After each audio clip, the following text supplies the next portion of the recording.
Saudaraku, PT Pertamina Persero memberikan respon terkait antrian panjang dan krisis bahan bakar minyak atau BBM di stasiun pengisian bahan bakar umum atau SPBU Aceh Tengah dan Benar Meriah yang terjadi kemarin.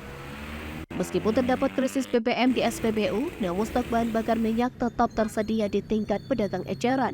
Dalam menghadapi situasi ini, Imam Muhammad Komrel NCSR Pertamina Patra Niaga Regional Sumatera Bagian Utara atau Sumbagut menyatakan bahwa pihaknya akan melakukan investigasi lebih lanjut. Jika terbukti ada pelanggaran di SPBU, Pertamina akan memberikan sanksi tegas sesuai dengan kontrak yang berlaku. Namun ia menegaskan bahwa pemberian sanksi memerlukan bukti-bukti yang dapat dipertanggungjawabkan. Imam Muhammad juga menegaskan bahwa tidak ada pengurangan stok ke wilayah Aceh Tengah dan Benar Meriah dan stok BBM tetap dalam keadaan aman. Rincian suplai harian ketiga SPBU Aceh Tengah termasuk 48 kiloliter atau KL Pertalite dan 32 KL Biosolar. Sedangkan Benar Meriah memiliki 4 SPBU dengan besaran BBM jenis Pertalite sebanyak 64 KL dan Biosolar sebanyak 24 KL.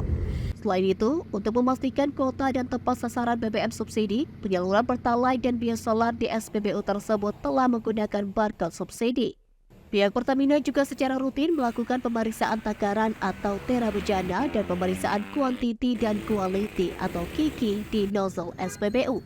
Imam Muhammad juga menambahkan bahwa dalam waktu dekat, Pertamina akan mengoperasikan SPBU BBM satu harga di Aceh Tengah, khususnya di Kecamatan Linge dan Rusip Antara. Tujuannya adalah untuk mempermudah masyarakat dari kedua kecamatan tersebut dalam mengakses BBM, sehingga tidak perlu menempuh jarak yang jauh untuk memperoleh BBM di Takengon.